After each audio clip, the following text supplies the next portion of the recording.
Olá! Hoje eu quero conversar com você, secretário e secretária de educação, diretores, professores e demais especialistas em educação que fazem desta sua missão de vida. Quero conversar sobre crianças que não aprendem. Infelizmente, é bem comum encontrarmos em nossas escolas alunos que não conseguem avançar na aprendizagem da leitura, da escrita ou do desenvolvimento do raciocínio lógico.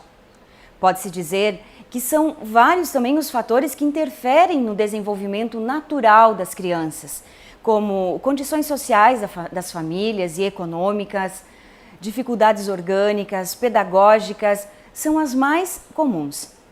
Porém, mais difícil do que lidar com os transtornos de aprendizagem é identificá-los. Sim, por incrível que pareça, a identificação em tempo hábil dos sintomas de que algo não vai bem com a aprendizagem de um aluno faz toda a diferença para a vida dessa criança. E muitas vezes a solução não está apenas na mão do professor ou da escola, como geralmente se imagina.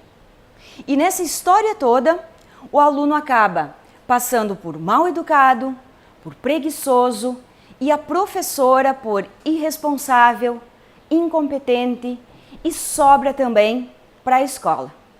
A escola que não consegue atender de forma satisfatória esses alunos e suas famílias acaba sendo taxada de uma péssima escola. Vocês já ouviram falar de algum caso assim? Pois é.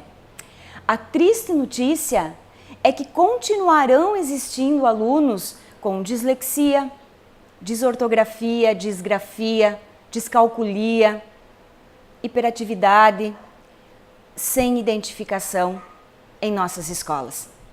E se o trabalho conjunto com profissionais de outras áreas e o trabalho posterior em sala de aula por parte da professora, através de um olhar diferenciado a esses alunos, não acontecer rápido, desde o início do ano letivo, é provável que os professores fiquem perdidos na sala de aula e os alunos nos seus mundos internos por toda a vida. Sofre a professora, sofre o aluno, a família, perde a escola. Por isso, é muito importante instrumentalizar o professor para que ele atue diante dos transtornos de aprendizagem e ajude seu aluno entendendo e atendendo às necessidades desse aluno. A professora precisa de subsídios para que possa identificar a natureza do problema e a necessidade do encaminhamento para profissionais especializados, para que juntos realizem o tratamento específico. Essa parceria de vários profissionais trabalhando em um mesmo caso acontece em todas as outras profissões, em todos os outros setores da sociedade. O médico, por exemplo, para que seu diagnóstico seja preciso, ele necessita de exames complementares que o ajudem a identificar a doença do paciente e qual o medicamento mais adequado e mais indicado para o tratamento. O engenheiro conta com a ajuda de bons mestres de obra, bons pedreiros, para ver a sua obra sair do papel. Por que então, na educação, apenas o professor é visto como responsável por todo o processo de aprendizagem de seus alunos?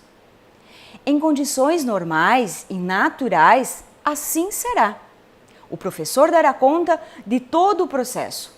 Porém, quando algo não vai bem, quando o desenvolvimento da aprendizagem não cursar o caminho normal e natural, o professor também precisa de ajuda para resolver o problema.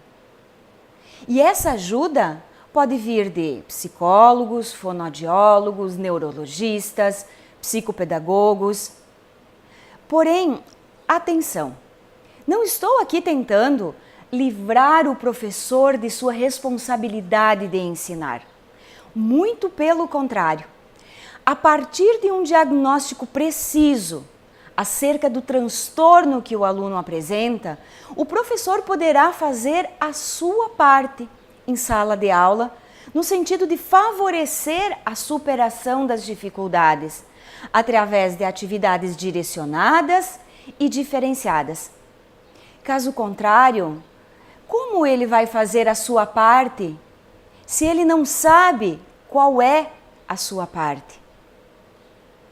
Cá entre nós, sabemos que é bem natural do ser humano a busca da isenção de responsabilidade, até o momento em que não tomamos conhecimento do problema. Ou seja, se não sei o que está acontecendo, não é responsabilidade minha resolver.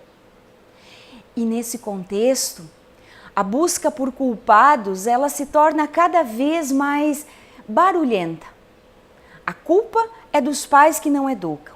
A culpa é da professora do ano passado que não viu a dificuldade do aluno. E assim por diante. E os anos vão passando e os alunos vão crescendo dentro da escola sem saber ler e escrever. Se comparado à saúde pública, é a mesma situação de pacientes morrendo dentro dos hospitais. O que fazer então diante desse cenário preocupante? Em primeiro lugar, o professor precisa dispensar um olhar diferenciado para aquele aluno que não está conseguindo aprender o que se está tentando ensinar. Aliás, a escola toda, através da orientação, da coordenação pedagógica, precisa organizar uma dinâmica de investigação acerca da vida dessa criança, buscando elementos, informações a respeito de todas as possibilidades sobre o que realmente está atrapalhando o processo de aprendizagem dessa criança.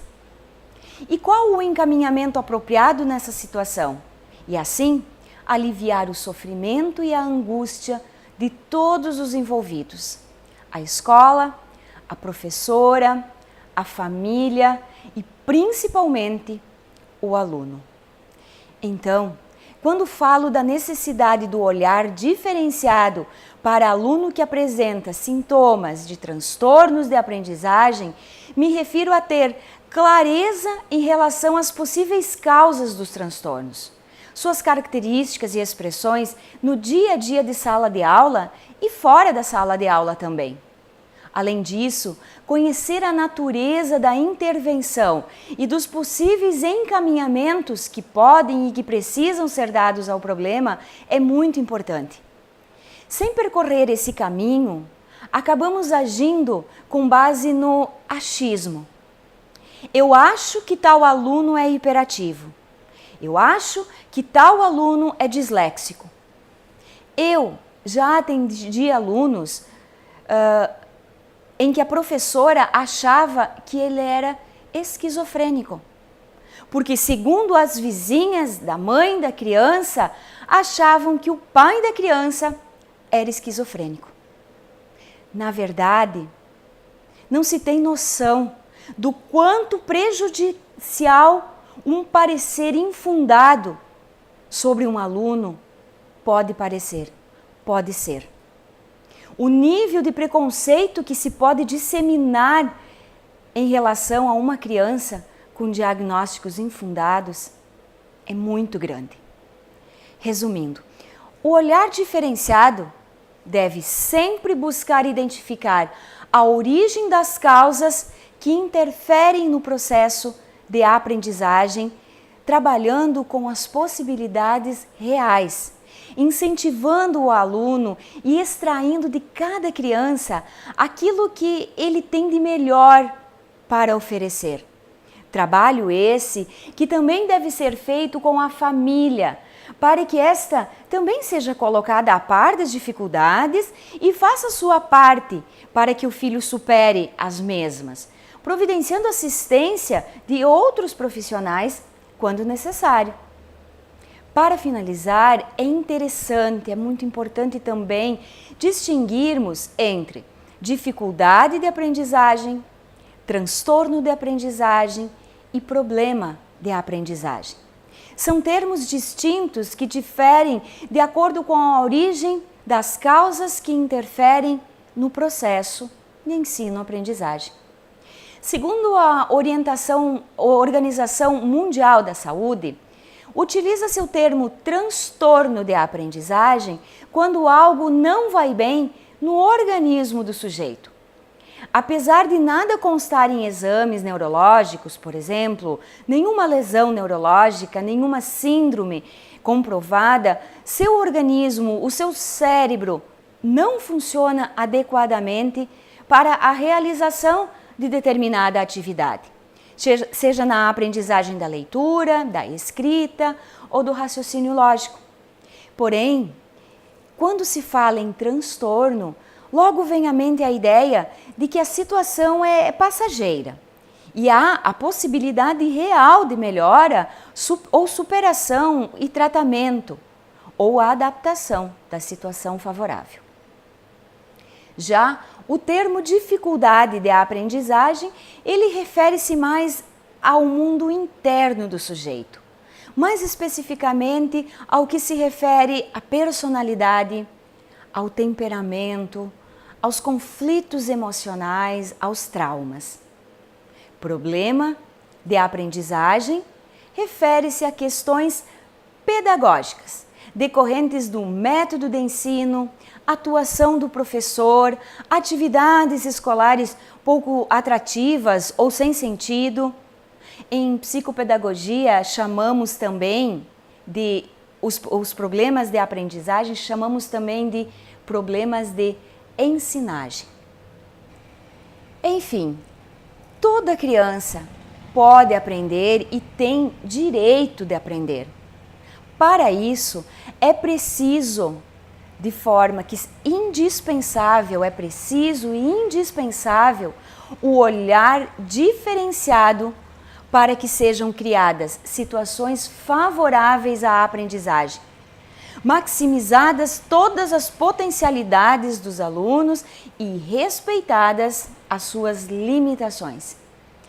Enquanto houver uma criança em uma escola que não aprende, essa escola não poderá dizer que atingiu um nível elevado de qualidade da educação, pois uma única criança é uma vida, é um futuro ameaçado sem aprendizagem, sem educação.